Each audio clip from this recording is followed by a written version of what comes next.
VoidExpanse is a game that takes quite a bit of inspiration from the space exploration games that have come before it. That's always a tricky thing to do because if the game is crap, people will say it was a rip-off, but if it was good, people will say it was an homage.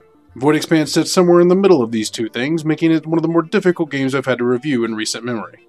In the game, you'll have your choice from various factions and activities to move the story along, earn money, get experience points, and just generally do video game type things. Now I know you couldn't see it, but I was making the air finger quote motion around story. The narrative is fairly lackluster as it's presented in simple text that is delivered by characters that were obviously made using the game's random character creation system. The guidance of the story is rather lacking as well, since you're commonly left ending a conversation with a main story character, only to be given no clues on where to go or what to do next. I feel like I've been doing a fair bit of picking on the game thus far, so let's take a moment to focus on what VoidExpanse does well. As mentioned before, you'll spend your time taking down pirates, mining for minerals, taking on rescue missions, and completing delivery jobs. All these systems are very well done and are a lot of fun to play.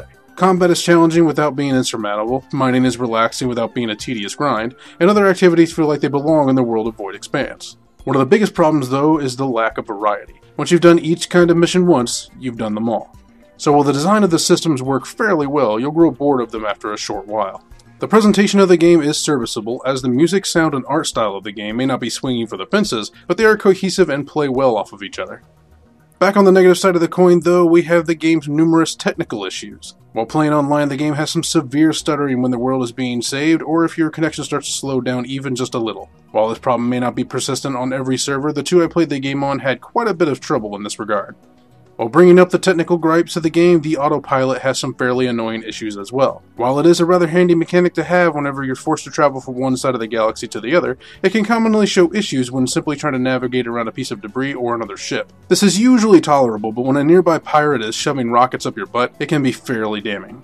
In all fairness, the game does warn you not to rely on the autopilot, but when pirates are literally in every single system you visit, the question becomes when can you rely on the autopilot? The game honestly feels like the developer should have just taken another 6 months or so to get the game right. The game honestly just needs some quality of life improvements. A better user interface, on-screen shortcuts for saved autopilot points, partial controller support, voice acting, cutscenes, more mission variety, the ability to auto-sort inventory and ship interfaces based on different values. There are at least a dozen things the developers can do to make the game play better, but I'm guessing they didn't have the time or resources to do so.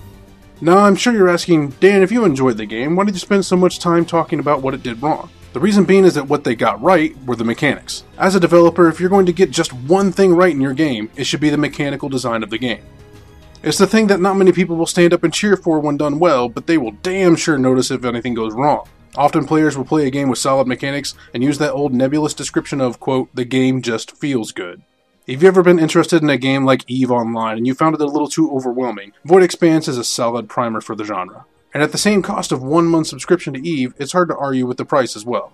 The developers have been pushing out a lot of updates since the short time VoidExpanse has been available on Steam, and the game even has Steam Workshop support. Those two things alone have me very excited for the future of VoidExpanse.